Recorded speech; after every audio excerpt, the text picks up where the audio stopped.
excited about the program.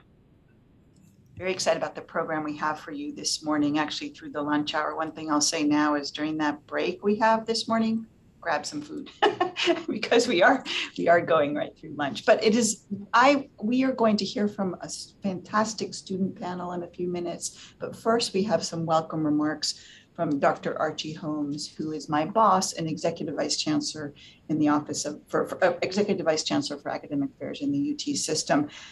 Dr. Holmes has been with the UT system since October 2020, and he has a big job providing oversight and guidance for the 8 academic universities in the UT system, which enroll more than 220,000 students. We produce probably 60,000 plus graduates every year, and the system has an aggregate annual operating budget of more than 6.7 billion. Before Dr. Holmes came to the UT system, he was the Vice Provost for Academic Affairs at the University of Virginia, and he was a faculty member at both the University of Virginia and at UT Austin. In fact, he's a Texas native and went to Round Rock High School, and then he received his bachelor's and PhD degrees, both in electrical engineering from the University of Texas at Austin, and did a stint at University of California at Santa Barbara because he needed some beach time. But what I really want to say is leadership matters, and Dr. Holmes has come in and provided exceptionally strong leadership, not only commitment to student success, but deep personal engagement in the student success work that we do here in the system, across the system. He understands the importance of cross-sector collaboration, of working with our community college partners.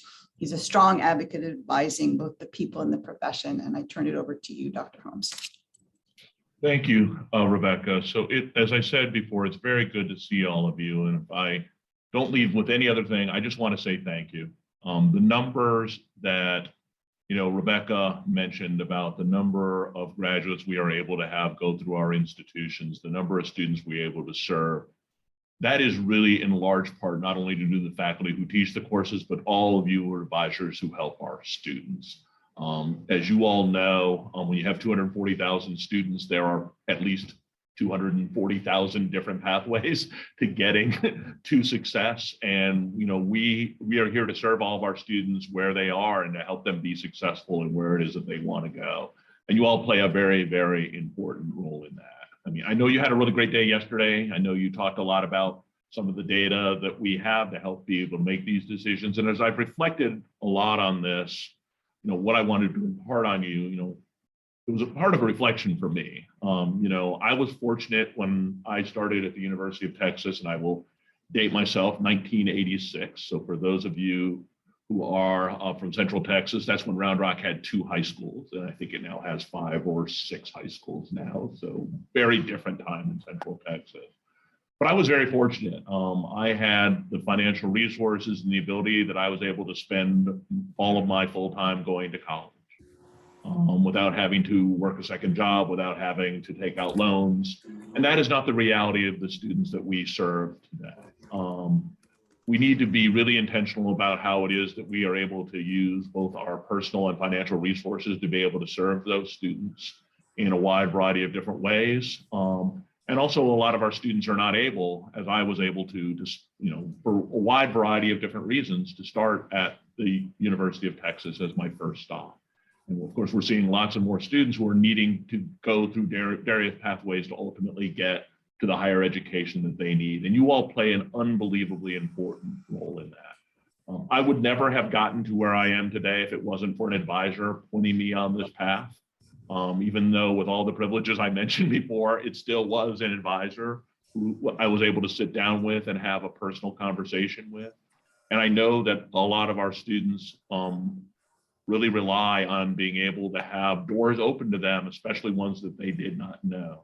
The story I like to tell is, if somebody had told me I was going to be an executive vice chancellor for academic affairs, I would have taken all the money I had in the world, I would have borrowed money, and I would have said there is zero chance I would ever want to do something like this. But that's the role that advisors play. They help you understand what your strengths and talents are that you don't recognize. They help you identify different experiences that you can have to help you develop those strengths. And it was through that and the faculty I interacted with at UT Austin that led me on this path, one that I can't imagine having chosen anything better for me. And so that is what I know you do for all of our students. And so we're here to try to help support that effort. As Rebecca mentioned, the Chancellor and I are committed very strongly to this effort for our UT system. It is important to us that every student who comes to our institutions is given the support and efforts that they need to be able to survive. And you need to help us figure out what does that look like. We're here to invest in that once as we know what that is, but we are committed to all of you and all of our students. So Rebecca, I'll turn over there. I don't know whether you wanted to have people ask me any questions, but I'll stop there.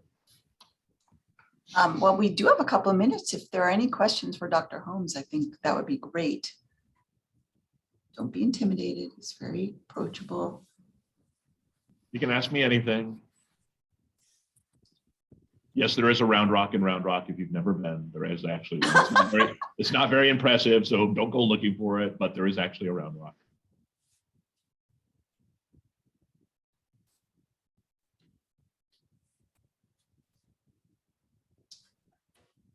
Well, great. Well, thank you again for all you do. I know we should go on, get on. I'm looking forward to staying on with you and hearing the perspective of our students, because I think that that really does give us the impetus we need, that really gives us the desire to continue to do what it is. So what is the key to mobility? I think from my perspective, I feel I have ultimately been successful because I've been willing to walk through doors where I didn't know whether they were the right thing for me to do. Sometimes I'll be perfectly honest with that.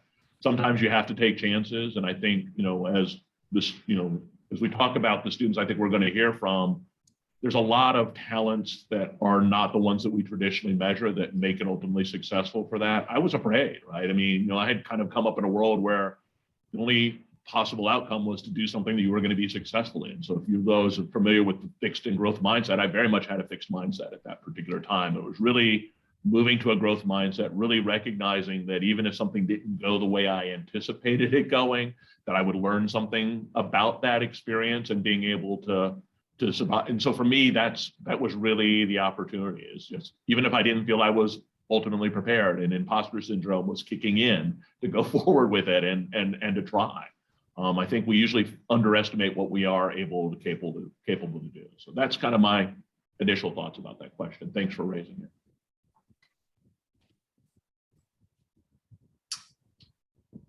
Well, thank you, Dr. Holmes. I think this is, I just want to again express my gratitude to having someone like Dr. Holmes in the role he's in to support the advising work we are trying to do across the system and with our community college partners. And I look forward to a lot more collaboration and support for that work. I'm going to turn it over to Dr. Christine Bailey, who's just going to give us a little sense of the day, and then we'll move into welcoming our students to our student panel. Thank you. Thank you, Dr. Karoff. So I will be brief. We do have a wonderful agenda for today.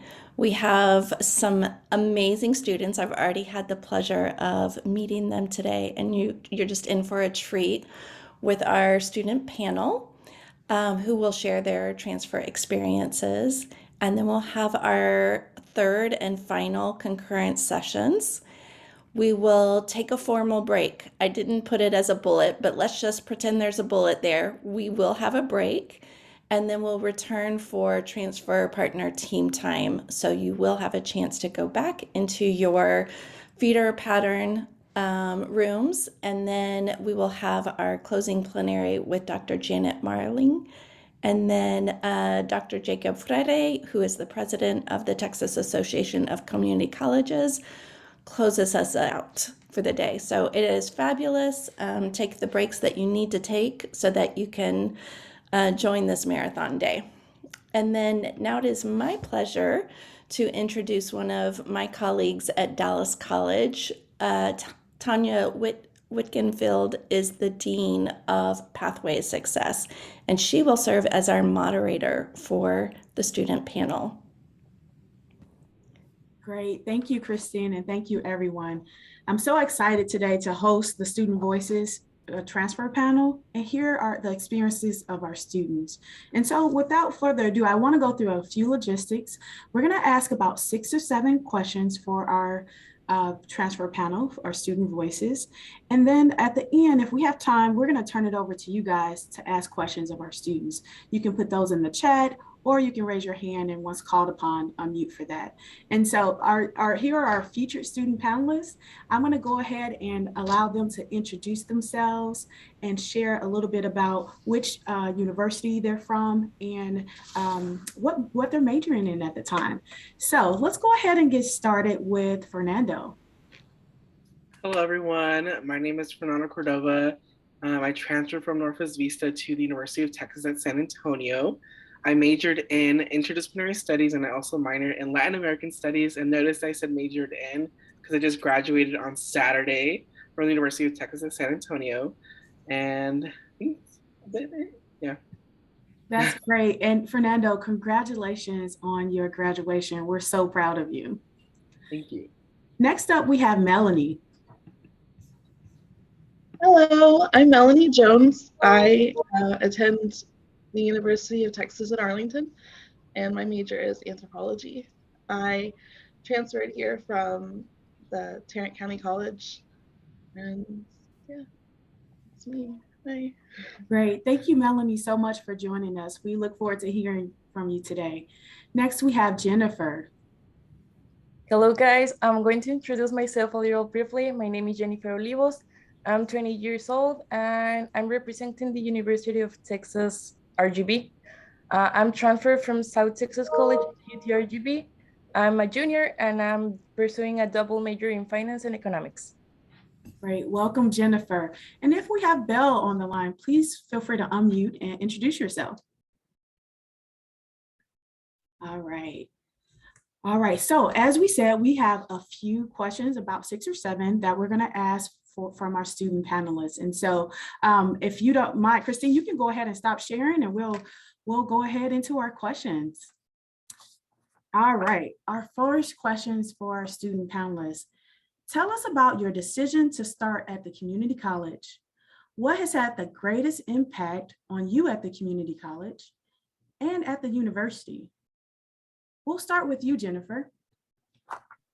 All right, so I would like to start with a phrase I really like, that is, start by doing what is necessary, then what is possible, and then you certainly will be the impossible.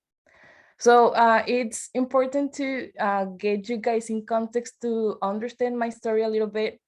So I was born in Guanajuato, Mexico, right in the center of Mexico. For you guys that don't know, where is it? It's right in the middle of Mexico. And then I knew that I had to get out of my comfortable zone and experience something completely different. That's when I started looking at a college or university to study abroad. Then I was looking on internet and I found South Texas College that, you know, as international students, it's very difficult to apply to other university out of your country. So South Texas College opened me the door, and that's when I realized I was looking for a home. Thank you so much for sharing, Jennifer. Next, we have Fernando. Awesome. Hello, everyone. So I first started off wanting to go to Abilene Christian University, but of course, you know, private school comes with, you know, a private amount of money. And so obviously I'm a first gen, so my parents couldn't afford it. And so I ultimately decided to stay close to San Antonio. I was thinking about going to University of Texas, San Antonio, but again, I elected to go to Northwest Vista just so I can take my basics at an affordable cost that was more convenient for me and my family. Through my journey at Northwest Vista, I was able to join organizations like Pi Theta Kappa and also National Society of Leadership and Success. Through those organizations, I was able to, you know, be involved and give back to the community. And ultimately, at the end of my Northwest Vista journey, I was able to get a 4.0.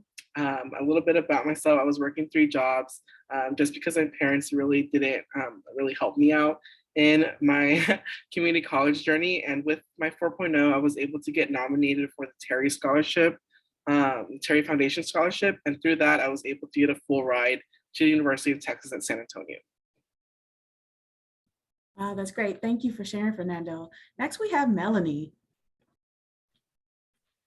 All right, so kind of like pretty know, I graduated high school back in 2006, and my parents couldn't afford to send me to school, so I had to work, and I did night school for a while. Then I had my daughter, and after my daughter was born, I found out that night school and babies don't mix. So I quit, and then started back, and went back, and quit, and I just had this off and on relationship with school for a really long time. I have 4 kids now, and for some reason it's easier. I don't really know why, but I think it's because they're all grown almost. They're all in school now, so it makes it easier time-wise. I can go during the day, which makes life so much simpler. So yeah, basically I just went to community colleges because it was cheaper at the beginning, and then now I'm at UTA and I love it there. Wow, thank you so much, Melanie, for sharing that. And just like you, so many of our students are parents, and they experience some of the same barriers and just, you know, have to go through different things. So thank you for sharing that. And I hope today from all of our student panelists, we'll be able to hear and understand how we can make your lives better and help remove those barriers for you all. So thank you so much for sharing that. Next up, we're going to go into our second question. Think back to your first advising session at the community college and or your current university. What information did you learn that was especially helpful to navigating the transfer experience? And feel free to jump in when you guys are ready, okay?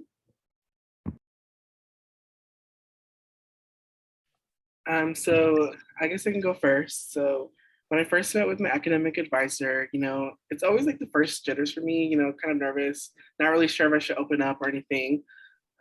But we had a really great conversation, and she was starting to talk to me about universities. And for me, it was kind of like in the back burner, just because I was like, you know, I just started Northwest Vista, not sure what I want to look into. And she recommended me to look at the UTSA date, and I also thought about going to Texas A&M San Antonio. And so she told me to look at those days where, you know, they welcome in like the upcoming classes. And so, you know, I went to both days. And ultimately, you know, I decided that I really like UTSA. But also, she mentioned something to me about the transfer calculator. UTSA has this transfer calculator where you can input your courses from Northwest Vista or community college, and then see how they kind of transfer into the University of Texas at San Antonio or UTSA. Sorry, I just like to say both. And so that really helped me solidify, okay, like these classes will transfer over, because I've heard a lot of students, you know, state that some of their classes didn't transfer over. And so I was really big on that, to making sure that my classes do transfer over to university. But yeah. Great. I love how proactive you were in your educational journey. Thank you for sharing that. Okay, my turn. So after spending a year and a half at STC at South Texas College, I learned all the tools that were possible for me. For example, teachers start being teachers and become a mentor. So I remember that one time I was with my international advisor, and she told me that I need to get more of my comfortable zone. And then she told me, hey, UTREB is here. So she helped me a lot. Like, she detailed me the best way to make my transfer, and she made it successfully. Thanks so much for sharing that, Jennifer. It sounds like a great experience for you. All right, let's go to our next question. How did the institution, either the community college or the university, provide you with a sense of belonging? Would you share some ways you've been involved at your institution as well?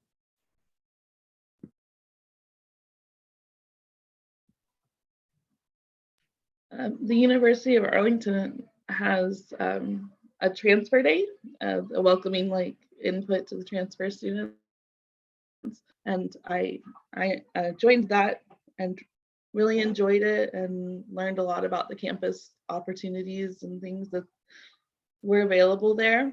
And but I think the biggest impact on me was probably my success class.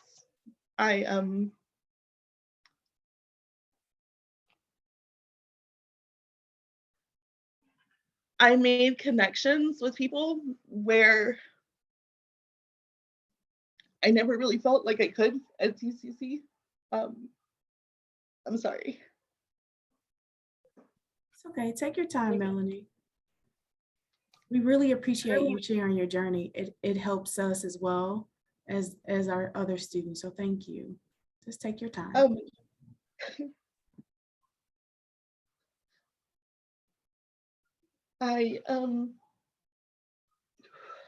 Sorry, you never believe it, but I'm gonna be a PAL next year, next semester. I got involved with the department. I have joined the anthropology department club, and I am an ambassador for the anthropology department, as well as, like I said, next semester I'm going to be the PAL for anthropology and sociology. I'm nervous, but I can do it. Yeah, I don't know. I just feel welcomed at UTA. I'm so glad to hear that, Melanie. And you know what? I was also a student parent as well. And so I share some of your sentiments and that passion that I feel from you, because when someone helps connect us to the resources and helps us feel like we belong, that makes all of the world of difference for us, because really you are changing the trajectory of your life as well as those of your children. And so I applaud you, and I'm so proud of you, and thank you for sharing your story with us today. I can go next. So when I first transferred to UTSA, I was feeling a little bit discouraged just because it was a big kind of transition for me. And ultimately, I joined the First Generation Transfer Student Center, which is the first gen and transfer program that helps people kind of get acclimated to university. And from there, after my first semester, I then became a peer mentor, and I've been a peer mentor ever since spring 2020. And recently I became a senior peer mentor, which I basically, help other mentors mentee other students. I've also been involved in numerous organizations here. Yes, Rebecca.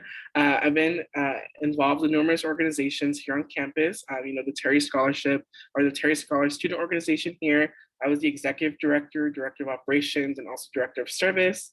I've also been involved in the Bilingual Education Student Organization as the parliamentarian, intern, and secretary. I've also been involved in Honors Alliance, Tau Sigma, which is an honor society for transfer students, as well as other honor societies around UTSA as well. Yes, I was very busy because I'm very passionate about being involved. That's how you kind of become part of the family at UTSA.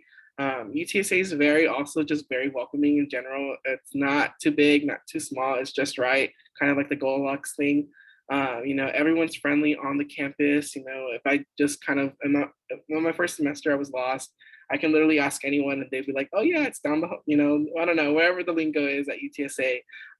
But yeah, it's a little bit about me and my story and how I was involved on campus. That's awesome. I know as a peer mentor, you gave a lot back to those students as well. So thank you so much for that. Oh, I also worked with people from the Alamo colleges as well as a peer mentor. So Wow. a little plug in, the UTSA has these partnerships called Alamo Runner and Runner on Track. So we help students who are coming from the Alamo colleges kind of transition into UTSA. So I was able to help students kind of like how I was helped. Yeah. Wow, that's amazing. Very impressive. Thank you so much for sharing, Fernando. Jennifer.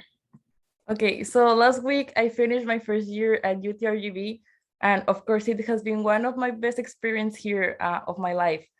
So also I want to show you guys off that I maintain also a 4.0 GPA, and this is thanks to all the skills that I acquire at my community college, but also that I'm still developing at UTRGV. I belong to two students groups called Enactus and Alpha, which I love because I don't want to just develop at my professional life. I also want to shape my human side, So yes, I belong to that two student groups. Also, I just finished an internship here at the Mission Chamber of Commerce, where I had the opportunity to meet people who are highly successful in the area I'm studying and also the career I'm pursuing. Wow, Jennifer, amazing. Thank you so much for sharing that with us. All right, guys, we have a few more questions.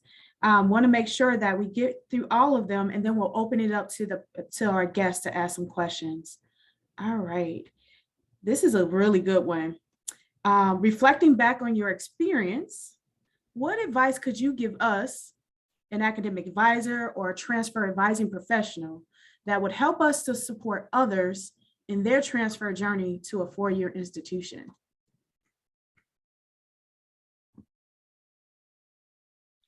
I can go first again.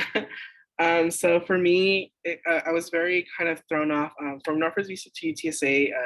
Northwest Vista goes to Canva or Canvas, and then UTSA does Blackboard. And so I was having a little bit trouble navigating both, or the transition to Blackboard. To me, I really like Canvas, but then we had Blackboard, and so I was a little bit thrown off. I didn't know how to submit assignments. Also, another thing is lingo. I feel like a lot of the times, transfer students don't know the lingo. I've said this in numerous interviews that I've had about my transfer experience, that I feel like a lot of the times transfer students come as freshmen to the university, although they're technically, juniors or sophomores, but they just kind of don't know what the university is, or not familiar with the lingo, or, some terms that, kind of gets thrown out there from the university. I also noticed that there's kind of not as much as transfer pride in some, or I'm not sure that's the correct word, but I really wanted to rush the field with the freshman, but I couldn't because I'm technically not a freshman. So there's things that I kind of missed out being a transfer student that I couldn't really incorporate in my journey at UTSA. There's not a lot of when I think about the class of 2022, it's kind of you're affiliating that with the freshman class of 2022, but not really incorporating the the transfer class of 2022. And so those are little things that I wish that we can kind of incorporate coming in. Yeah. Wow, thank you for that, Fernando. Really good feedback, and very important to helping make sure you have a sense of belonging at that transfer institution as well. Thank you for sharing that. Jennifer or Melanie, would you guys also like to share feedback? Yeah, well, I'm very grateful for all the advisor staff for making this transition more enjoyable and easier to students who decide to leave their comfortable zone. Since it's not easy for a student to make such a big change, and thanks to you, many people are achieving and shaping their future. Thank you so much, Jennifer. It's so kind of you. We work very hard, and sometimes we hear the things that we've done wrong, but it's really good also to hear some things that we got right. And so thank you for sharing that. Melanie. I didn't know Fernando's answer. He kind of took it from me. I really kind of felt out of place. I was excited to start at UTA. I was, I had that freshman spirit, but there wasn't a lot of opportunities for the transfer students to express that. It didn't feel like, and then all the events are at night, and I have 4 kids, so I couldn't really, I don't know, get involved at the same time as everybody else. So it did kind of feel exclusive, I guess. Okay. No, that's really great feedback, and something that we will definitely take away from today to help us learn and start to build that experience from the community college to the transfer institution, so that you guys have the same sense of belonging regardless of which campus you're at. So thank you all for sharing that. We really appreciate it. All right, our next question is, if you could change one thing in your transfer experience, what would that be?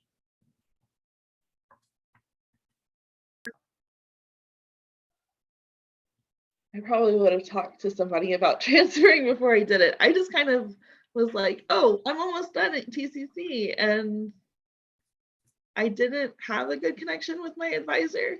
So I just applied to UTA, and then there I was, and just kind of flung myself into it and did it.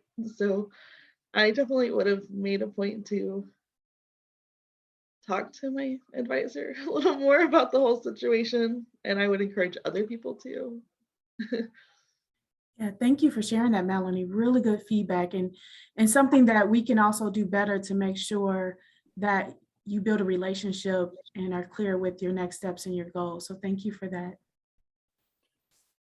To me, I wrote it down because I knew that I wanted to talk about it, but is to get involved sooner.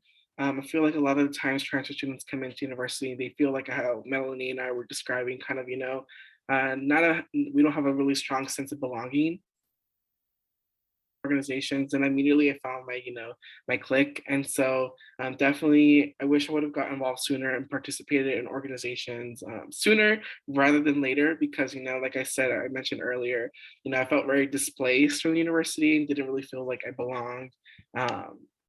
There was a point that I eventually thought about dropping out as well. And so um, with joining organizations and being involved with a peer mentor and everything, that really helped me kind of feel kind of part of the university. Thank you so much for sharing that. All right, guys, we have a couple more questions, and then if we have time, we'll turn it over to our audience, okay? Let us know, how could the 2-year and 4-year institution have better prepared you for transfer? And I kind of heard some of that a little bit in some of your answers just now, but if you have anything else to add, let us know how we can better prepare you to transfer to the 4-year.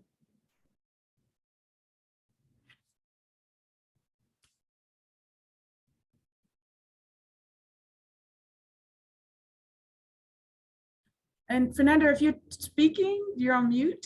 Oh no, I'm trying to think. Oh, okay. But honestly, there's nothing that I would change from my transition from the 2-year to 4-year. I feel like I was very supported throughout, my transition.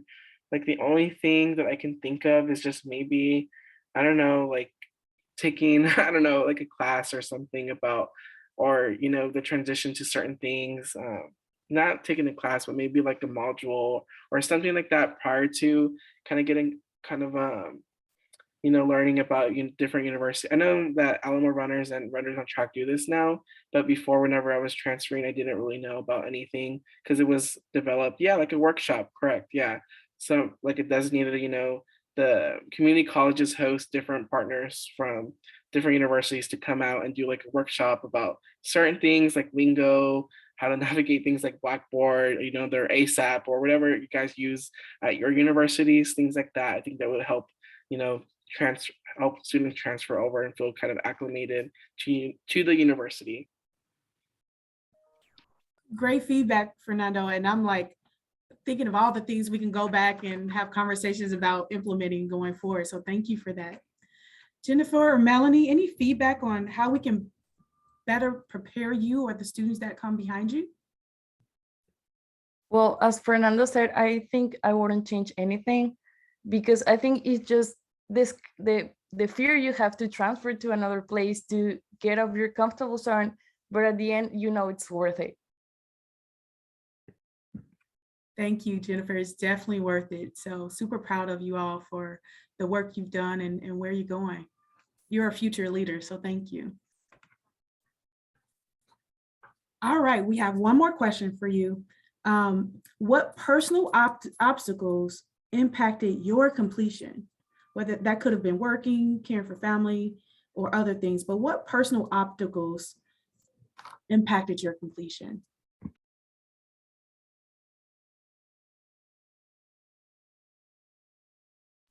Sorry, I don't know if I should go first, but I'll go ahead and answer this question.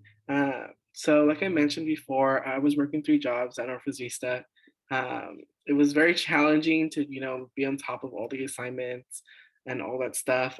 Somehow, by the grace of God, I was able to, get a 4.0 throughout my semester or throughout my journey at Northwest Vista, but it came with a lot of, late nights, crying sessions and everything like that. When I'm very close knit to my family, and so I ultimately, with the scholarship that I was given, I made the executive decision to go live on campus because sometimes I felt like my family was holding me back to doing what I wanted to do.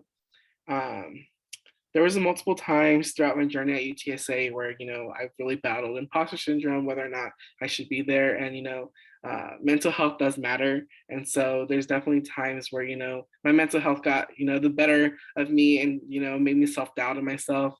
But, eventually I got where I am. I graduated, last Saturday. And so I'm here now. But yeah.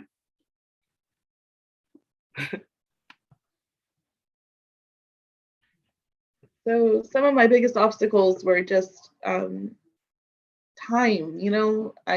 With 4 kids, it wasn't so hard. It's not so hard now with 4 kids, but my husband works a full-time job. He's a teacher, and we make it off of that, and so I don't have to work, and I can manage to be in school. And right now I'm holding a 4.0 at UTA, and I'm hoping to keep that, but it's a struggle. And I think I don't know, just money and life choices kind of put me into a hard place when it comes to school. And I didn't have a lot of support. I never really found people.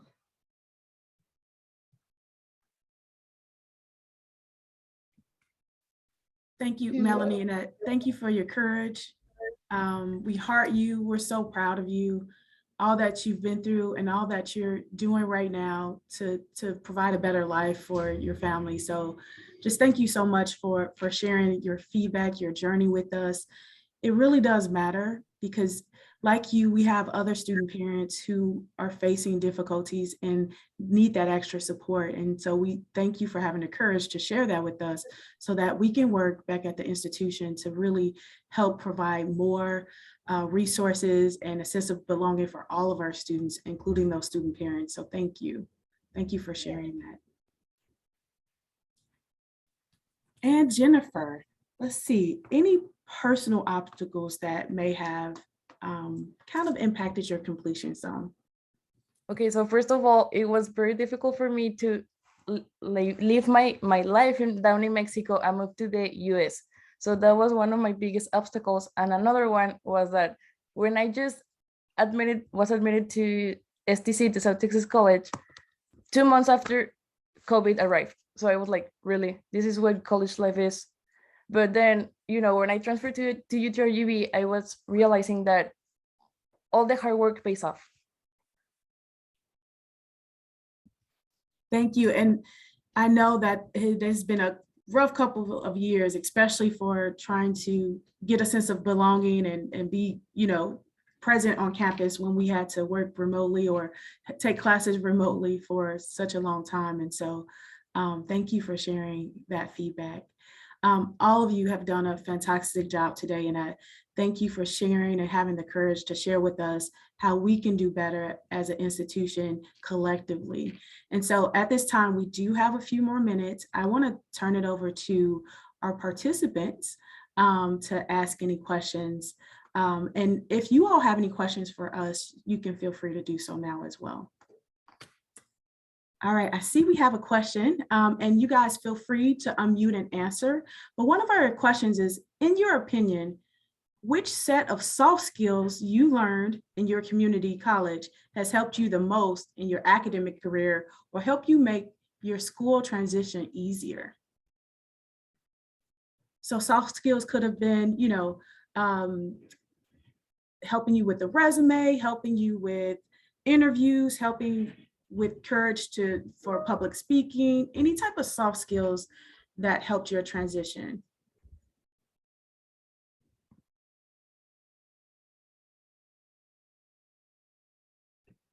Okay, so I think that all the basic classes that you take, they are preparing you for the future.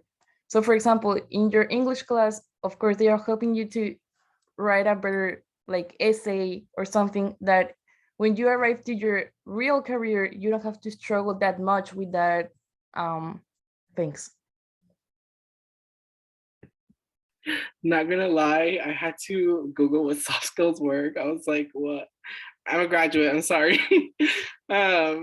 I kind of echo what Jennifer had said. I feel like throughout my classes at not UTSA at Northwest Vista kind of helped me kind of formulate what I want to do and kind of build up my communication skills, my problem thinking skills, and all that stuff. Also, my English class helped me. Outside of my English class, my teacher was really helpful with the scholarship. She really helped build up my resume to make me seem kind of more professional. So I really appreciate that. And so, I've learned throughout, my college career is to network is very important. You never know who you're going to meet. And so you definitely want to always, make that network and kind of, that just communicate with people because, you never know where they can help you. And so, yeah. That's great. Thank you, Fernando, for sharing. And you mentioned to us about lingo, right? And so when we said soft skills, you're like, and I see in the chat, a spoiler is we all still Google too. And so I agree with Alejandro. Soft skills, we have to do a better job of teaching the lingo so that you guys feel prepared. And so that's something we're going to work on as we take away your comments and feedback with us today. So Fernando said, I Google all the time and add resourcefulness to your list of soft skills. Great. Any more questions for our student panelists? And if you have your hand up and I've missed your hand, please feel free to unmute and ask your question. I have a question. I want to thank the students again for their bravery, for being vulnerable, and for being real, right? It's a good reminder to all of us that sometimes when we are vulnerable, we encourage each other. So thank you for that. My question to you, and I know you've answered a little bit of that, is, but for all of us that are working with transfer students and doing our best to help them get through. And by the way, Fernando, I've been already emailed Barry McKinney and says, why can't transfers walk on the field in the for the rush? Well, can we make that happen? But what can we do to help future students? What can we do a little better? What do you want to tell us? This was not, you did your best for us. What can we do better for the folks behind you? What advice do you have for us?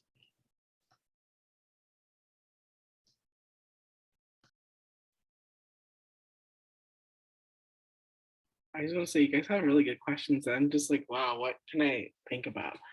I honestly think, well, I know Belinda, you're from UTSA, but just in general, I feel like a lot of times like universities are very supportive in what you do.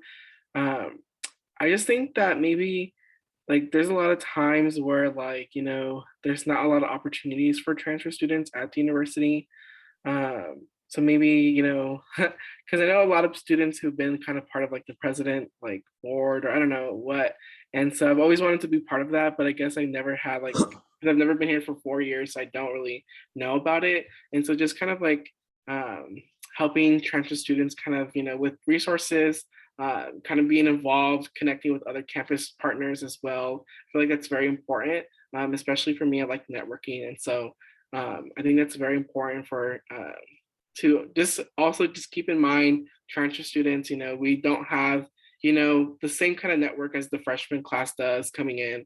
And so, just kind of, keep us in mind whenever you guys, oh, maybe there's this internship that you think that would be excellent for someone to apply for, and you just communicate that with someone. I don't know, something like that I feel like would be very beneficial.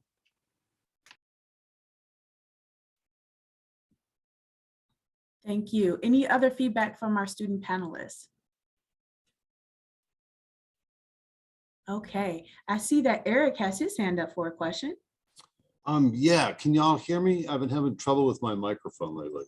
Yes, Eric, we Yes. can hear you. Thank you. Cool. Okay, good. So one of the things that's always concerned me is the difficulty for transfer students who are moving from freshman, sophomore classes to junior, senior level classes. And did you guys have that problem?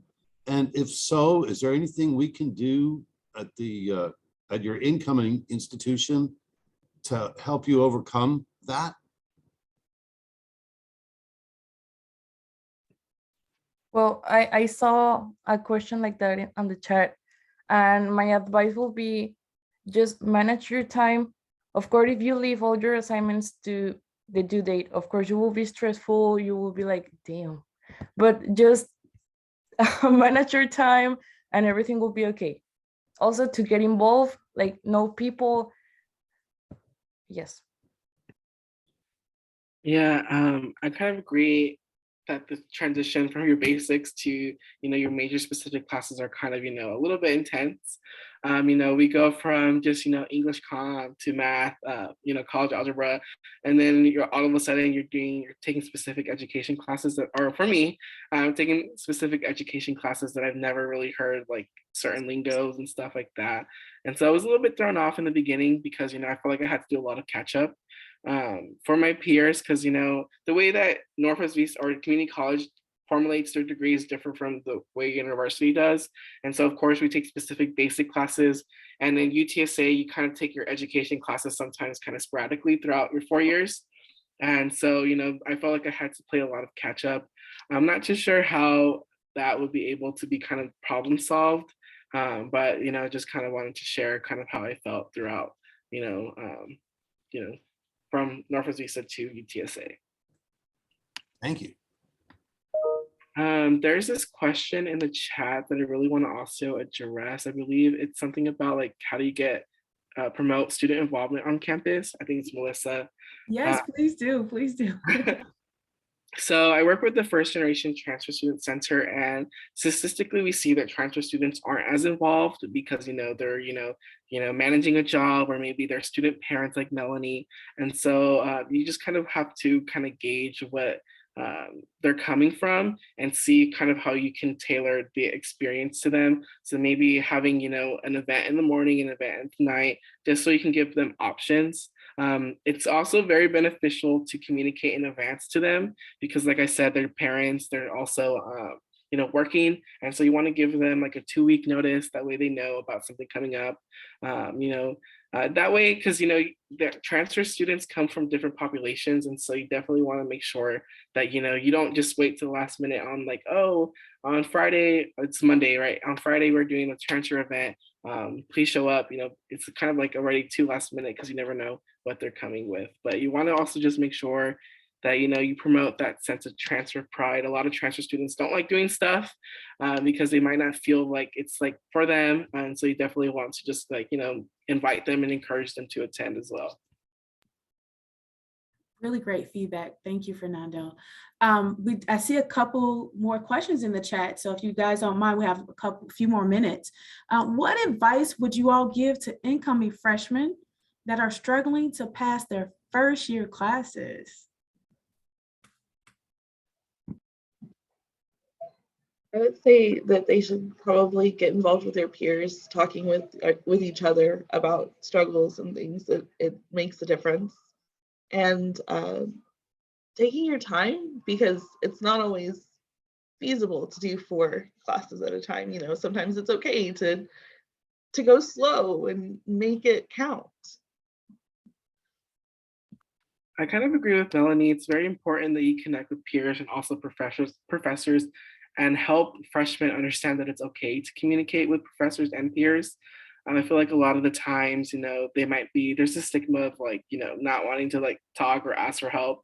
And so you definitely want to help them kind of bridge those gaps. I think it's just important to communicate with others about who, like if you know someone who's like I don't know other majors, but for me, if you know someone that's an education major and you're struggling with education classes, maybe communicate with another person that's also in your major. I feel like that's beneficial for other students to hear and kind of like bridge those gaps. Especially as an advisor, you might know someone right off the bat that can help that person, and so you might want to exchange that communication.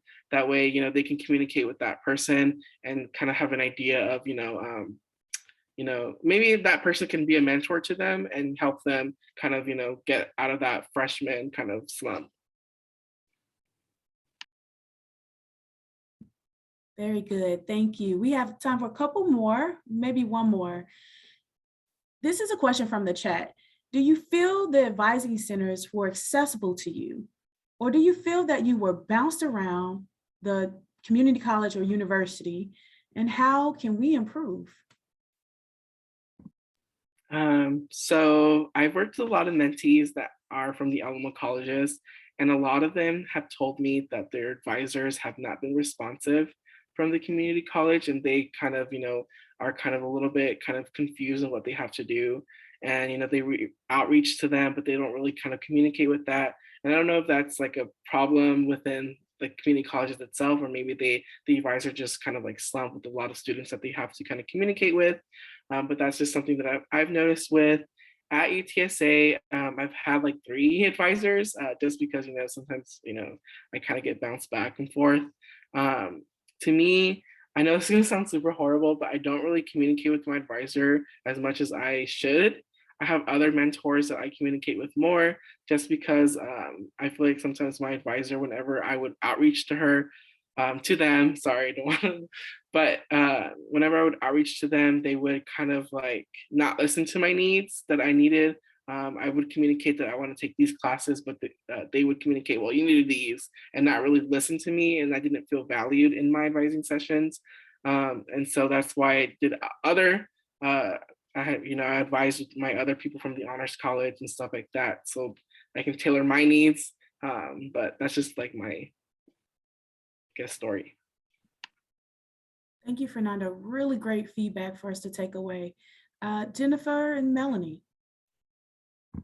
Okay, so in my case, I think that the advisors, they help a lot. For example, in my case, when I was at UTRGV, my advisor helped me to get approved for my internship. So of course, he moved all he can to help me to get approved. So I was very thankful with him. And I think they help a lot. Just you need to be super specific with your question, because remember, he has a lot of students to cover. And yeah, they help a lot. Thank you. At TCC, when I first started, I kind of just felt like it was like right out of high school. And so I had this like push of, it just felt like all the high school kids were going, and I didn't, but that was 2007. So it was a long time ago. But, it was a push of like, everybody's going, so just get them in the class. And then when I came back, I had failed a few classes and didn't do so hot. And so I felt like I had been pushed away. I wasn't, sorry. Take your time, Melanie.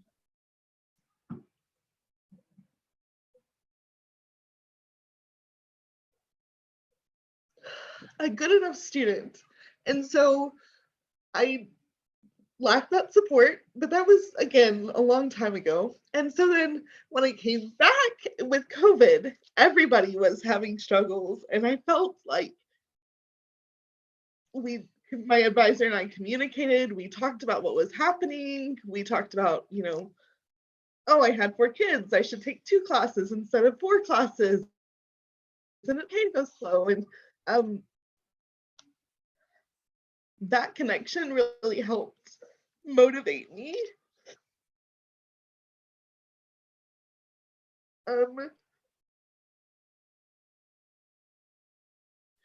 The anthropology department at UTA is very small. So my advisor is, she's very friendly and she knows everybody because it's very small. And so UTA has been awesome as far as that's concerned. She doesn't really advise too much in the direction I should go. Kind of like Fernando, I have outside influences to kind of guide me in the directions that they see me being good at, I guess. Kind of like this, it's like I doubt myself a little, but here I am. So thank you guys. Yeah, thank you, Melanie. And we're so proud of you, so proud of all of you. And thank you for sharing your journey with us today. Everything you shared today, your testimonies, the issues, the positive, the negative, really will help us to go back and reevaluate how we support our students. And it's because of your voice that will help us accomplish that. I want to thank you, Fernando, Jennifer, and Melanie, for sharing your student voice with us today. everyone else, please give them a round of applause. That does conclude our session. Wonderful, wonderful journey with you guys. Thank you so much for sharing. And we look forward to continuing to see the great work that you all do. Take care, everyone. Thank you.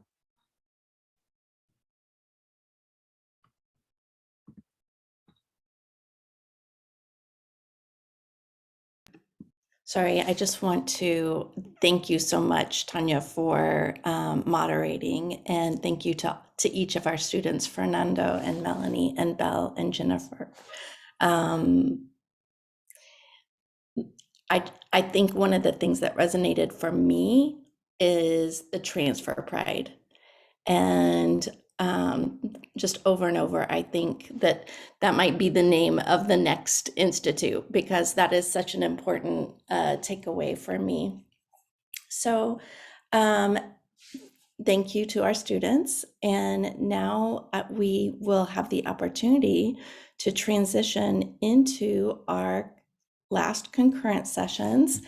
And for those that registered, you will be automatically placed in your session. But I did want to go through these and just acknowledge our speakers and the sessions for those that may need assistance this morning.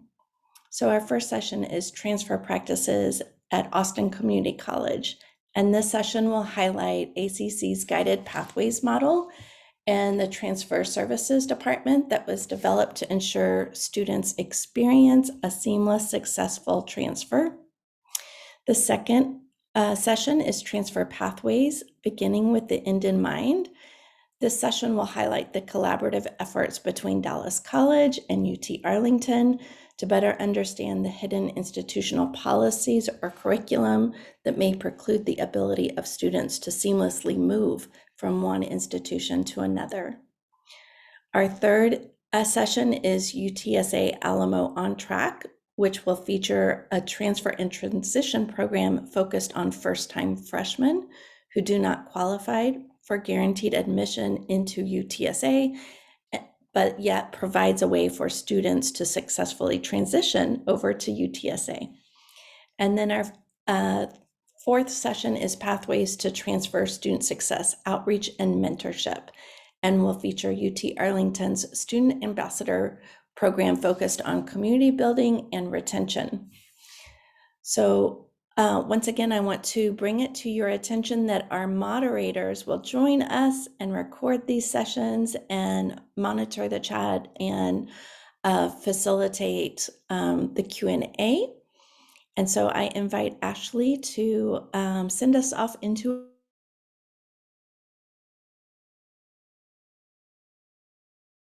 12:10 by my time. So I am incredibly excited to be able to introduce our closing plenary speaker, Dr. Janet Marling, who is the Executive Director of the National Institute for the Study of Transfer Students. She leads an incredible team who is committed to ensuring that our students today, who are both mobile learners and face-to-face, are given equitable and inclusive access when it comes to their educational opportunities and all of the resources they need to be able to achieve their academic goals. She is an incredibly motivating individual. I am so incredibly excited that we're going to be able to hear from her today. Her background comes from really understanding and helping organizations realize their potential, making sure we have meaningful collaboration, and her journey has spanned, thankfully, from Texas, so she understands our unique experiences here as well. But her roles have really spanned student affairs, enrollment management, orientation and transition programs, personal and career counseling, peer mentoring. She understands the entire life cycle of the student, which makes her so incredibly wonderful to be able to talk with us today. In addition to all of her work with the NISDS, I always get that acronym mixed up. She also serves on the Council for Standards in Higher Education, the College Board's Counseling and Admissions Assembly Committee, the Advisory Board for the National Resource Center for the First Year Experience in Students in Transition, is a past appointed member for the board member for the National Association of College Counseling. I'm and she has 3 kids. I'm not entirely sure when she sleeps, but we are incredibly excited today to get to listen to her and hear some great opportunities and different perspectives on how we advocate for transfer student success, some of our priorities and our partnerships. Dr. Marling, thank you so much for joining us today. Oh, Ashley, thank you so much. That was a really kind introduction. And our history goes back quite a ways, back to those transition programs days as orientation professionals. And we served on the national committee to bring the orientation NOTA national conference to Dallas of all places. And what a fun adventure for any of you who have sat on those types of situations. You're together for 2 solid years and you get to know one another really well. And I've missed Ashley a lot. So it's nice to reconnect in this way. And I've seen lots of familiar faces or names in the chat or in the attendee list too. So thank you so much for inviting me to speak with you all. It sounds like you've had an amazing couple of days just thinking through transfer partnerships, and I applaud the collaboration between the UT system and the Texas Community Colleges Association, because that is the only way that we will successfully determine how best to serve our transfer students, because we know that our students need our assistance. And you'll see in just a minute that we feel like the ultimate partnership is between a sending institution, a receiving institution, and most importantly, that student. And it's that trifecta that we really need to focus on. So you all are doing the good work and have been doing so the last 2 days. I'm excited to bring this to you as maybe a mechanism where you can think through some of the things you've learned under the lens of prioritizing. You've learned so much. You probably have new ideas. You're probably excited about a few things. And there's life after this conference, after this institute. And so we have to figure out what those priorities are, where they fit, and then hopefully determine where our partnerships fit in there too. Again, you all are really far along in those partnerships, and maybe we can talk about refining them a little bit and how to gain a few new ones along the way. So this is what we're going to do today. We're going to expect active participation from you all. I am going to be setting the scene for just a little bit, and then we're going to take some time to figure out where you all fit in the partnership and the priority piece. We're going to really look at this from that lens of equity and sustainability, because we know that transfer is part of the equity initiative. And so then we're going to also apply our learning to your institution and your partnerships, because if we're not making it applicable, then we're just kind of filling our heads with knowledge that we may or may not use in the future. All right, so when I say our assumptions, this is NISTS.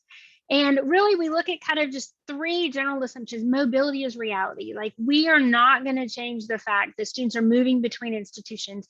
Even though we think of ourselves as community colleges or universities, we really need to understand that we're both sending and receiving institutions, and that students are moving between us, whether it's physically or credits. And that's just going to increase over time. Then also the whole notion that transfer propels the equity imperative. And that is really important to us, because as institutions declare their interest in being more equitable and looking at things from a justice perspective and a diversity perspective, transfer is one of those vehicles that can help make that happen. And then finally, transfers need champions, and you all are part of that network of transfer champions. And if you're wondering if you really are, because maybe you don't have a transfer title, I can assure you it's about motivation, not about title. So let's do this. There's a larger assumption going on right now that obviously these are really tumultuous times. I mean, even before the pandemic, we were already looking at enrollment concerns, their budgets tightening, et cetera. So we really saw too that any of these things on this slide were really coming together to think about kind of higher ed being under attack, and our students wondering if a degree is really even what they need and how that's going to propel them in the future. So a second assumption is that student plus sending and receiving institution is the ultimate partnership. And then finally, it's really important to us that we're considering equally the needs of all 3 partners, because it can't just be focused on the institution, nor can we have it focused on the student at all times, but all partners need to win. But you'll see that we very much feel that students need to be at the very, very center and be focused on by the institutions as the lead in that partnership. All right, and then the last thing I want to do for context is to really think about the transfer life cycle. And this is how we view things at NISTS. And I want you as academic advisors to really see that you have a place in lots of these places, because this transfer life cycle can apply whether you're at a 2-year institution, a 4-year institution, and students may be going in that lateral, they may be going upward, they may be reverse transferring. So just kind of think about the multiple places that you could find yourself in this. So preparation is that beginning phase of thinking about transferring and figuring out what you might want, where you might want to go. Then the enrollment is kind of where we think a lot about just the maybe the pre-advising pieces, the admissions piece, looking at financial aid options, et cetera. And then post-matriculation, you see the acclimation, the engagement, and then finally the completion. And completion for us means meeting their goals, whether that's coming back for retraining. We like to think that we're creating degree holders, credentialing holders. And so they may be going into the workforce, they may be going to graduate school, whatever that looks like for them. We typically focus most often when we're talking transfer in totality. Most people think about those first 2 phases, right? Like that preparation and that enrollment. And that's often where you might see yourself as well. But also you've got a role in this acclimation and engagement because students have to continue if they're going to be reaching that goal and they're seeing you on a regular basis. So you having knowledge of this transfer life cycle is really important, such that you're not just talking to a student about what semester they're currently in or about to enroll in, but rather you're thinking about the totality of their experience and asking good questions to help them figure out where they need to go and how you can help them get there. All right, so let's talk about transfer priorities. They need to be inclusive and they need to attend to that triad that we just talked about a minute ago. All right, so when you think about this, oops, I got a little trigger happy. Sorry about that. This right here is kind of a representation of how we focus our priorities. We just kind of do this buckshot approach sometimes. We have 1,000 different people telling us what our priorities ought to be. Now, I appreciate the fact that there's a lot of concentration here around the bullseye, which is good, A for effort, but at the same time, there's still a little too much or a lack of focus, if you'll see here. So what happens is that institutions, both sending and receiving, if we aren't focusing on transfer students and we're not focusing on them at all stages of their life cycle, it kind of looks like this. And that's really hard for a student to know exactly how they're supposed to go through that process with you if they feel like they're one of many, many, many priorities. So let's be realistic. Whenever, again, at NISTS, we're thinking about the student, but as you can see here, we're very realistic in thinking about the institution as well. And here are just a few of what we would call the competing needs that you're having to, when we're thinking about transfer in totality, that we have to consider. And it gets a little messy whenever you're trying to figure out, do we go with the student? Do we go, but we have certain restrictions and certain goals that we must meet. All we ask is that you think about this relationship from a very empathetic perspective, that you are thinking both about that win-win. And we want to ensure that as you're working with transfer students, that we know you have parameters that you have to work in, and thinking about that empathy that you have for the student as well. So our goal is to kind of narrow down that focus, because in tumultuous times like right now, priorities race to the surface. And oftentimes they're not our priorities. Sometimes they're just in reaction to a crisis. Maybe we've had a strategic plan for a long time, but now there are budget cuts. What do you have to do? So the important part is to, again, get away from the buckshot approach and start thinking really specifically about where you fall in that notion of priorities. So let's talk about priorities for just a second. We want our priorities and our first of all, there have to be objectives that go with. So you've got a priority at the top, but what are your objectives? What are you trying to accomplish with that priority? And you want to be as specific as you can about that. The other thing about priorities is they have to have some sort of way to actually be put into place. So if you don't have ample resources, now that notion of ample could be a little controversial from the standpoint of we all think we need more money. We all think that we need more people. At the same time, though, there are lots of creative ways that you can go about gaining resources. Sometimes knowledge is a resource. Sometimes people who are volunteering are resources. Sometimes just having a collective can be a resource. And then finally, your timing has to fit, because it's really important if you have a priority, but your supervisor is got a different priority because they're hearing from another source above them that we must focus in this particular area, there's going to be this mismatch. Now, that doesn't mean that your priority isn't important, but what it does mean that if it's going to be actualized, we need to align things just a little bit better with our priorities.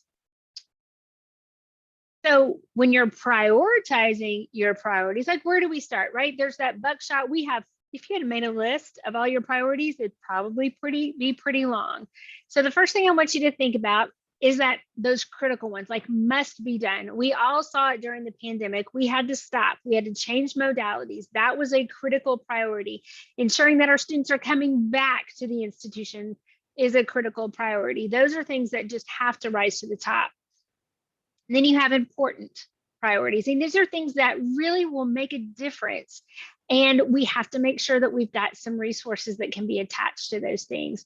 And then finally, we have those desirable resources that maybe are misaligned right now. There's not really a specific outcome that we've got committed for dollars or resources. Like it's kind of like a not now, or it's kind of like, well, for now, we have to focus on this. So be thinking a little bit about those three ways of prioritizing: critical, important, and desirable. All right, so this is our first opportunity to really dig into this and make it useful for you. You all have been talking for the last 2 days about some exciting partnerships and exciting ways that you're tackling transfer within your institution and then across with your partners. So it is really important, that we identify right now a list. I'm just going to have you just take out a pen, paper, whatever you want to do. And I want you to write 1, 2, or 3 priorities. And please don't go over 3 priorities, preferably 1, just for the notion that we are on a limited time schedule of this, So just take a minute to list your priorities. And these are transfer success related because that's our focus today. They can be individual priorities, or they can be ones that you established in your team time just a few minutes ago. Like, what are some priorities that come to mind for you related to transfer? I love that Mandy put in there better communication. That is so good. So good.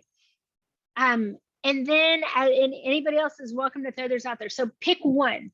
And in Mandy's case, she's going to pick communication.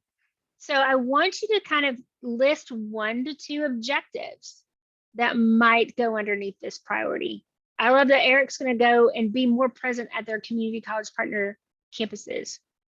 So with your objectives, I want you to be precise. I want you to figure out what resources are going to be necessary. And again, just 1 or 2 things. We're not doing a deep dive. We're just kind of getting your juices flowing.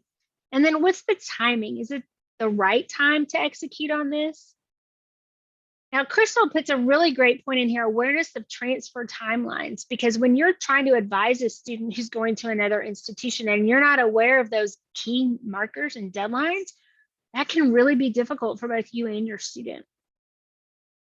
So, okay, you've got your transfer priority, you've got your objectives, and then now I want you to think about where this priority could fit within your department, within your institution. Is it one of those things that would be like a critical priority, an important priority, or is this something you want to start working on so that you can develop an opportunity to put that priority into place when the timing is better? So just kind of identify what that might look like. Is it important? Is it critical? Does it meet a critical need right now? Does it fit with something else you all are already talking about? Is it important? And there are some potential resources for it, or does it kind of need to take some development time to be sprung at the right time? All right, so if anybody else wants to throw in the chat kind of their priorities and what they're thinking about, that would be awesome. Transfer modules, I think that's fantastic, preparing your students to transfer. I really appreciate the effort that goes into preparing students to transfer. And sometimes that happens at the 4-year institution as well as the 2-year institution. We've done a lot of research on high achieving students at community colleges, and We found that there's just all kinds of approaches to preparing students, but often it's not as well developed or as intentional as we would have expected. And so that's to say that that's not to say that it's not happening. It's just a concerted effort. And so by doing exactly what you're suggesting there, is creating those guides, it makes it seem like it's the thing to do. And it just is a natural practice that we have at our institution. All right. Thanks for putting those in there. Establish a transfer student orientation. I love that. I just, organization, I think that that's fantastic. Scholarships for transfers. I love it. Lower division credits are applying to their bachelor's degree. Mary Jane, nice, nice, nice, nice, nice. Absolutely love that. Okay, so let's talk about partnerships for just a little bit. Now, one of the things that I think is so critical to think about this is that there's equal commitment, right? Like it's not like the institutions are over here and the students are, there's this equal commitment, but everybody has their unique responsibilities within that partnership. So we can't assume that just because our sending partner does one thing, that the receiving partner is going to do the same thing. But the level of commitment to making sure that that transfer process, policy, program, practice is in place in a way that makes sense for everybody involved is that equal commitment that we're talking about. All right, so there's that ultimate partnership again. No heavy weights here. We're just wanting to make sure that everybody wins. I want to share some research with you from our partners at the Community College Research Initiative at the University of Washington. They have done a longitudinal study on really successful 2-year, 4-year partnerships. And they dissected like what made these partnerships work. And they came up with this typology of transfer partnerships. And I love it because we throw around the word partnership kind of loosely. And we've decided that a partnership could be an articulation agreement, a partnership could be a bridge program, a partnership could be data exchange. I mean, there are just a lot of things that fall under partnership, but not all partnerships bear the same fruit, if you will. So what I love about this typology is that it kind of talks about things in this continuum. There's cooperation, coordination, collaboration, and alliance. Now you'll notice the examples here under cooperation is information sharing, and students literally are being shared. If you see the arrow tail does not extend over cooperation. Cooperation's just doing the normal things that happen naturally as part of the higher education experience. So we don't even get to talk about partnership till we get to the coordination phase. And in the coordination phase, you start aligning tasks. You start thinking about compatible goals around transfer. And so you're starting to have these conversations. Now, then we move into that collaboration phase where you're actually strategizing around these partnerships, much like you all are dedicating the last 2 days to doing, creating that shared purpose around your transfer goals. So I suspect if you were to really think about it, which I'm going to ask you to do in a minute, is that collaboration piece is where a lot of you sit right now, which is very, very exciting. And then the penultimate, if you will, is the alliance. And this is where there's true integration. It's seamless. We throw that word seamless around a lot, but it truly is a seamless experience for the student. Now, I'll be honest, I don't know that an alliance should be aspirational for everybody in every partnership situation. It might not be the case that you need to get to that total integration, but rather the collaboration stage works perfectly fine for you. So I want you just to kind of think about your partnerships and your experiences over the last couple of days, and maybe some partnerships outside of what you're experiencing here, and just kind of see where you might, identify where you might fall in there. And honestly, there are no wrong answers. If you're at the coordination phase, you're at the coordination phase. All we're doing is pointing this out to you such that you don't mislabel your collaboration or your partnership and allow your administration to say, well, yeah, we have a partnership. And when they come back and they say, well, tell me a little bit more about it, or they say, show me the results, and then you're realizing that you're still in kind of the infancy stage of that partnership, just own it. Well, you know, we're in the infancy stage. This is kind of where we're at. We're moving towards this. So this is to give you some language. Now, I do want to just point out that you all will have a copy of this PowerPoint, and I've got references for you and ways that you can get into this information a little bit more, because the next slide I want to show you might be a little bit hard to see for you all. I'm going to read a little bit of it just to give you a sense of what to look for later. But these are catalysts and barriers related to partnerships, transfer partnerships in particular. And it is created by culture and practice, policy and practice, and policy and culture. So these are probably pretty intuitive to you all, but it's nice to see them like this.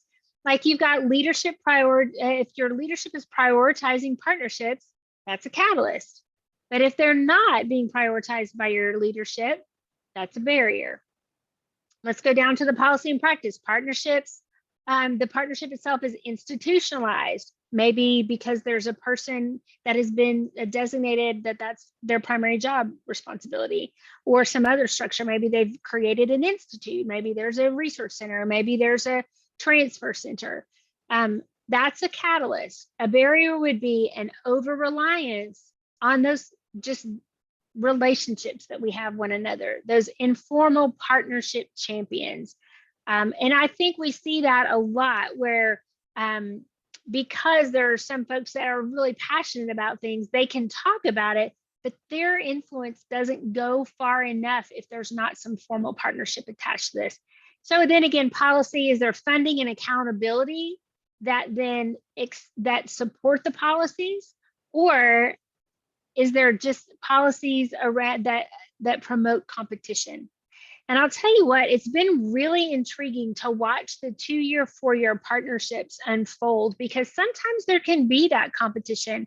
And I love what's happening in Texas, and you all have these conversations all the time about making sure that the students get what they need when they need it, and making sure institutions receive the proper credit for educating those students. We know in the larger picture that that's still one of the things we have to figure out in higher education, is giving institutions the credit for assisting at whatever point in a student's academic journey.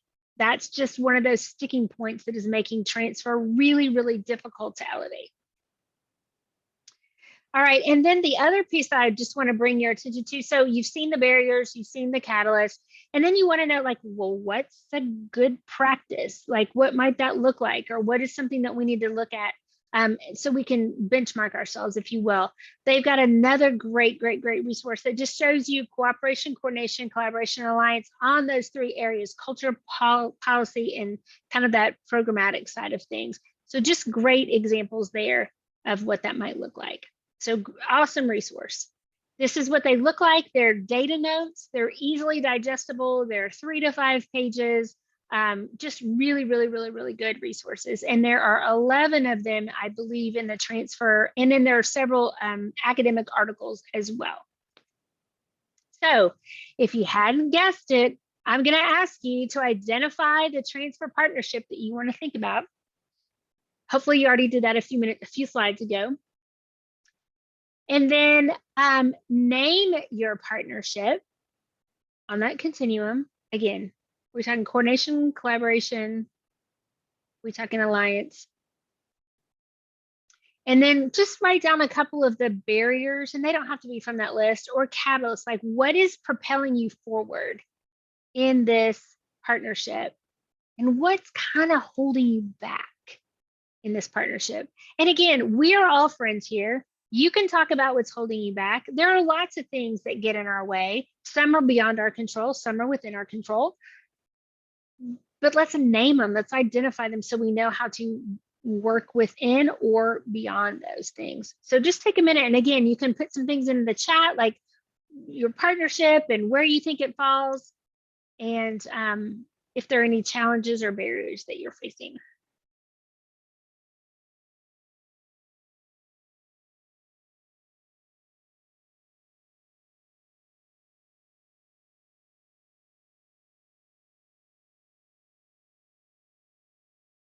Yep, great question. I'll be happy to go back to that chart. Hold tight. I don't know if you wanted that one okay, so you know that one. Let's go back to the catalyst and the barriers. That one. Thank you. You got it. Thanks, Aaron.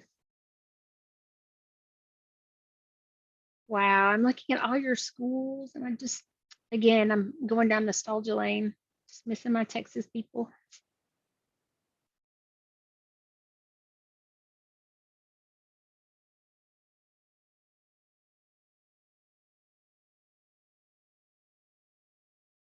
All right. So again, not the deep dive, but that's okay. You're just thinking about this because again, we're looking to advocate for transfer student success by first and foremost, making it a priority. Second, figuring out who in the heck is in this with us and how we can formalize some of the efforts that we have so that we can be intra-institutional in our collaboration or our partnerships, as well as much like we're doing throughout this institute this week, being that inter-institutional partnerships. So very important. What I love about you all is so many of these partnerships are already in play. You're not starting from scratch. So what's the third piece of this? The third piece of this is transfer advocacy. And like I said before, transfers need champions. And let me tell you just a little bit about what we mean by that at NISTS.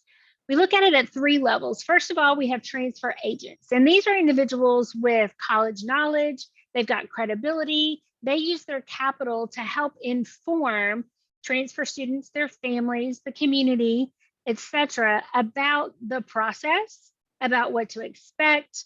And it's kind of a knowledge exchange. So really helping folks to gain some knowledge about transfer.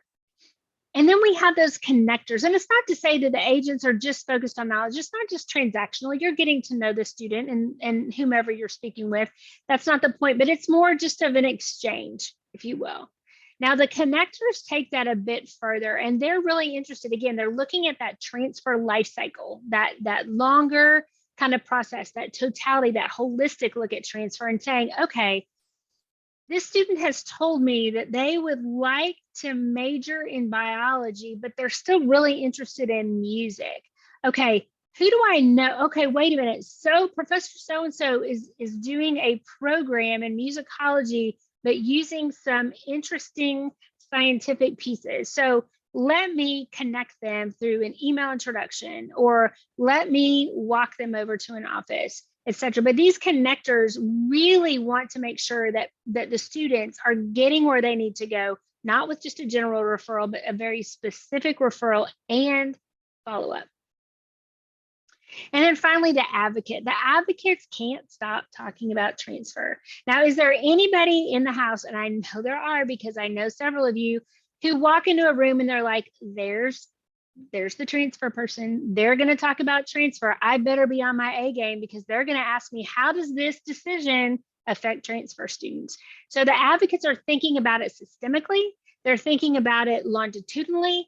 They are really wanting to change the culture around transfer and transfer student success. So creating that transfer inclusive culture that we're so seeking at this point. So some of you might be thinking, okay, Janet, that's great. I can identify myself in one of these 3, and you might be in more than one of these 3, to be honest with you, and that's perfectly acceptable. What I encourage all of you to do is really think about your sphere of influence, because each and every one of you has one. You are connected to people at the institution. You're connected to former transfer students. You're connected to others in the community who can potentially leverage what you know to bring transfer information to other people.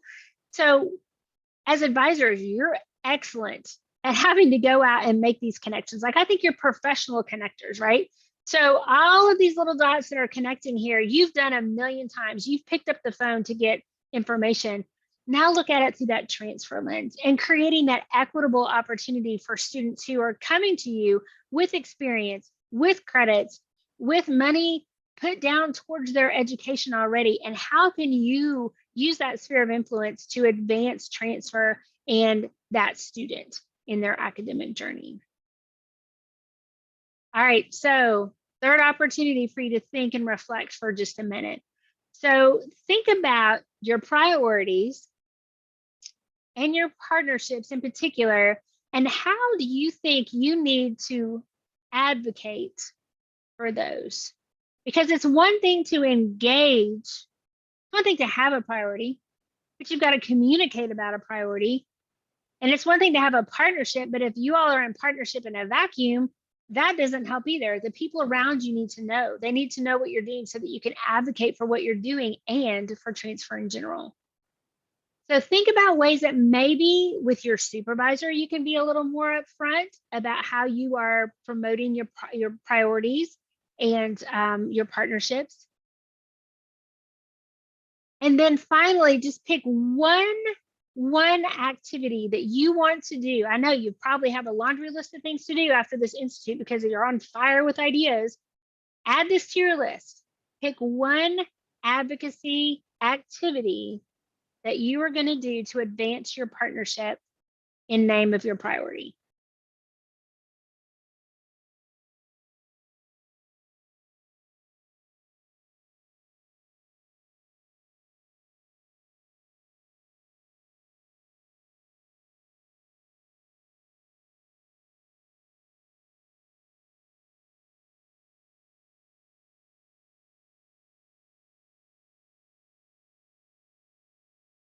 Aaron, I absolutely love what you put in the chat about continuing to build upon the culture of collaboration is so important. And that investing in those relationships is the only way that we are going to advance transfer. And it sounds hokey to say advance transfer together, but seriously, partnerships are paramount to transfer success for the institution and most importantly for the students.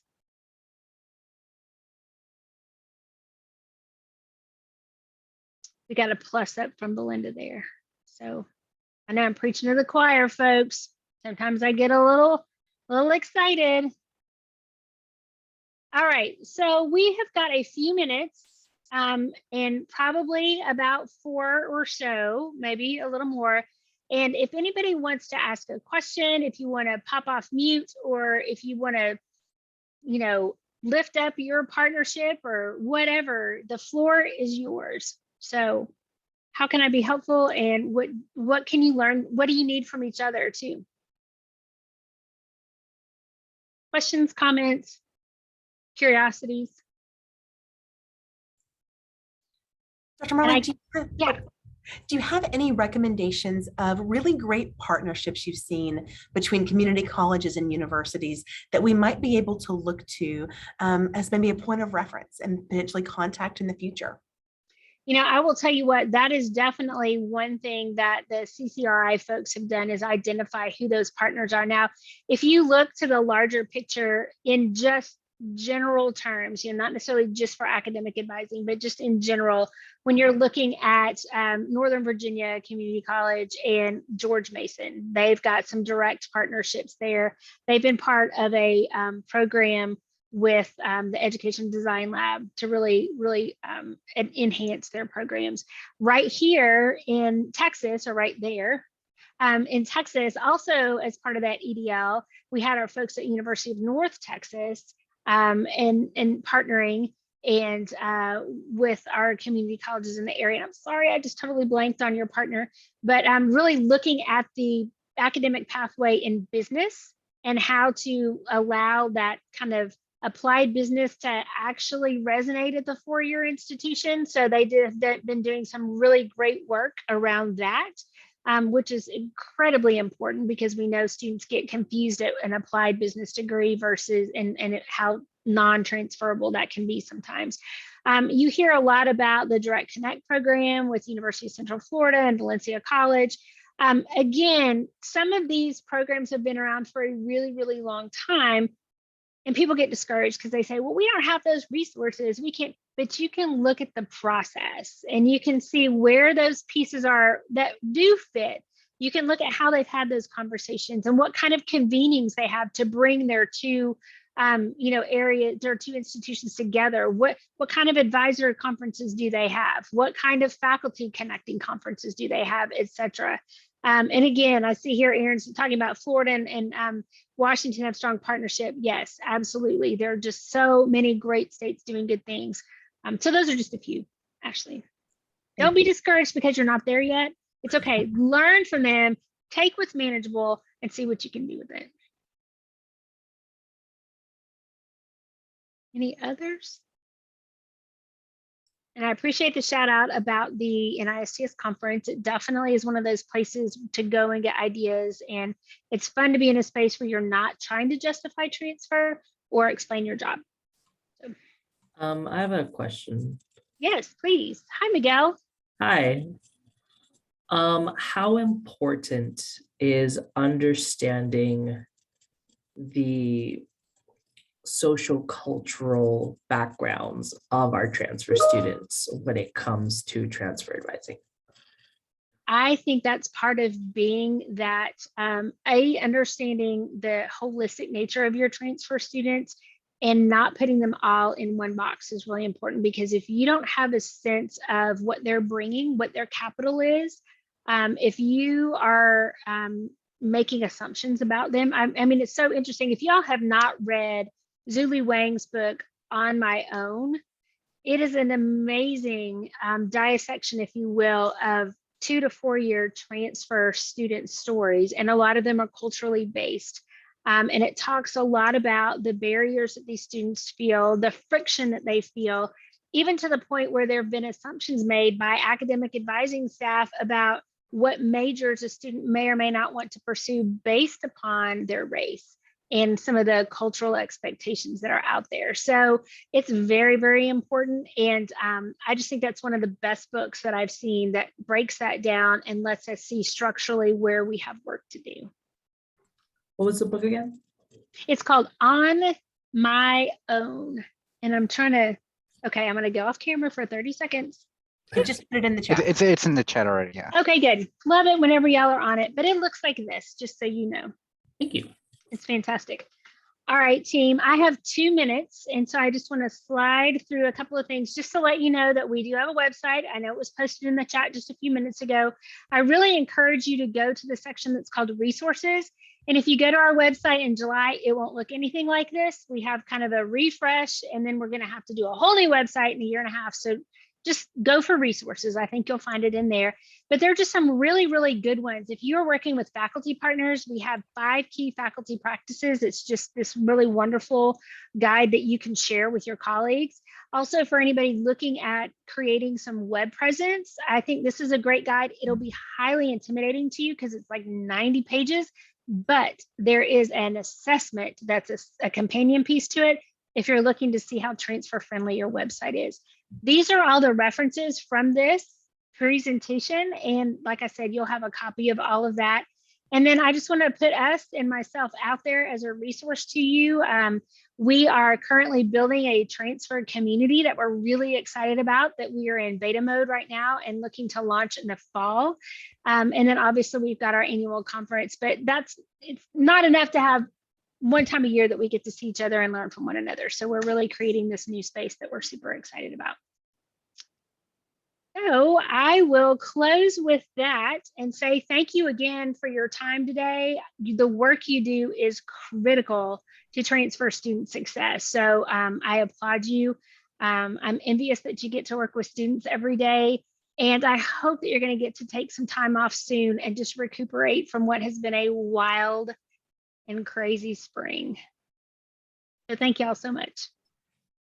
Dr. Marling, thank you so much. That was fabulous. You left us wanting more. And I love that you gave us all those resources, because I'm already clicking links and I'll have to look at them later. But that was fantastic. And really I can't wait to share the slides too, because I want to go back to key slides and really think more deeply about where we are. I want to think about my sphere of influence, as I know others want to think about theirs. So thank you so much.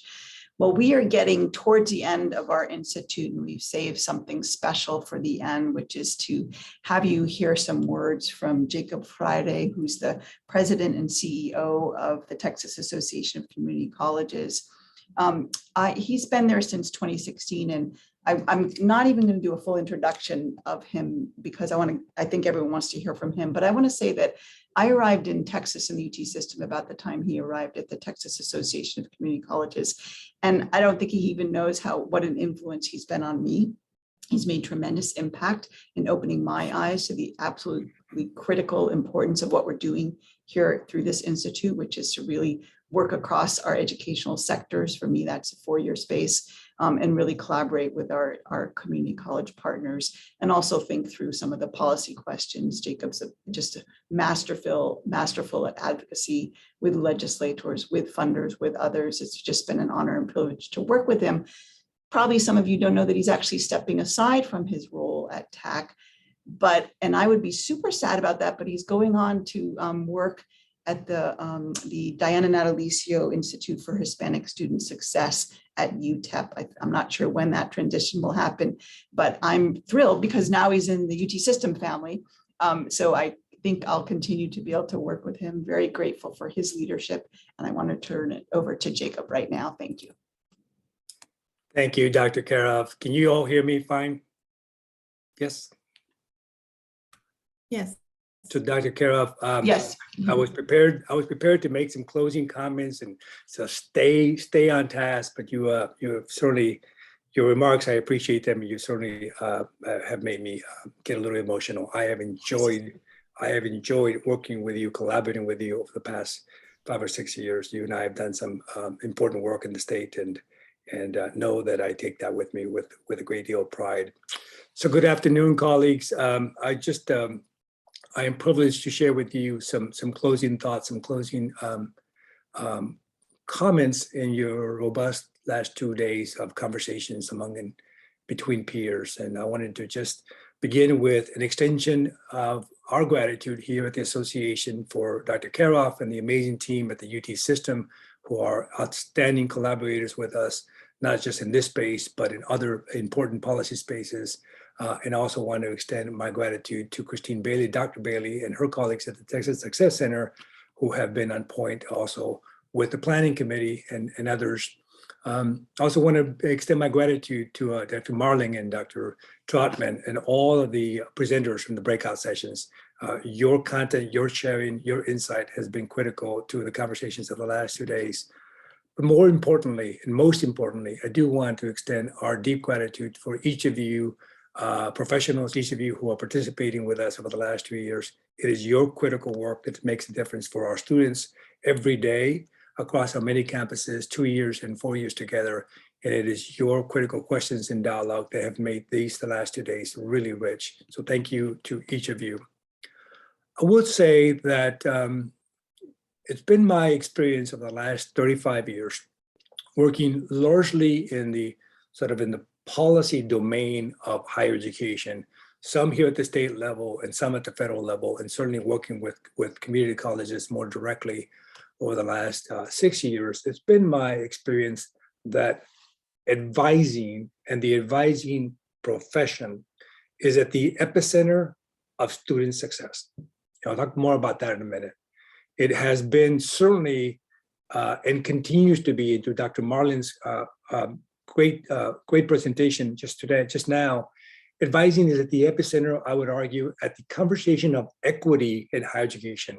As we continue to advance this space, I think advising certainly is at the epicenter of that.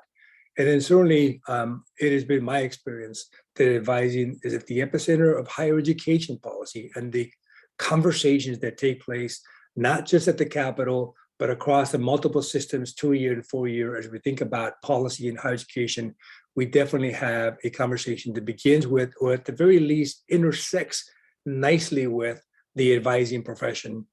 So a couple of examples, and we just finished talking with Dr. Marlin's good insight, transfer policy. I can tell you in 2019, as we deliberated with policymakers between 2 year and 4 year institutions at the state capitol and advance what became Senate Bill 25, which was a pretty momentous transfer policy bill in the state of Texas. We always began, it seemed, and certainly included advising profession and advising process as a part of that. It is so critical for our students that are coming in, who are introducing themselves to a whole new domain in terms of universities, to understand and hear that from you as professional advisors. And in the policy construct, we absolutely included advising at Hold. I spent a lot of time, and Dr. Karoff and I together spent a lot of time nurturing a conversation among 2-year and 4-year institutions and among researchers about the efficacy of dual credit. This is the modality where high school students take college courses even while they're still in high school. And I will tell you unequivocally in those conversations and the report that we produced jointly with the UT system and the hearings that were held at the Capitol, I point that way because the Capitol is due east of my office, that we always talked about the criticality of advising in terms of making sure the students are not just taking any college credit course, but the courses that really pertain to their pursuits and their interests. Certainly, we're all familiar with the conversation of excess credit hours and the shortening of the time to degree, and advising continues to be critical to those conversations. And then more recently, we are having in the state capitol, and I would argue even at the federal level, there are more acute conversations about the emergence of shorter term credentials. These are non-traditional credentials that either come on the continuing education side of the world, or even though they're on the credit side of our campuses, they're still shorter than traditional coursework. And I will tell you, advising, I know, will be absolutely critical in that space. And then, of course, the conversation that we're having in earnest now, not just with policymakers, but also with business leaders, and again, not just at the state level, but at the federal level, is this continued interest by stakeholders to make sure that our credentials that we confer, 2-year and 4-year alike, that those credentials are completely aligned and relevant to the workforce, to the living wage that our students aspire to receive at the end of the credential.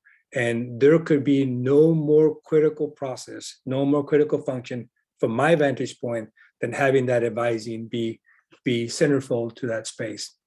So if you, if over the last 3 minutes, as I've articulated these intersections with policy, if you feel that your shoulders are getting a little heavier because you're seeing the weight and feeling the weight of all of these policy constructs, again, state and federal, on your shoulders, then just know that we understand. And we appreciate your professionalism, and we appreciate the commitment to your work. And we appreciate that sometimes you're being asked to take on these responsibilities, not directly, but indirectly, because of the work that you do every day in your campuses. And we very much appreciate that you continue to do this work because it matters, and it matters not just on your campus, and it does for your students, but it matters across the great state.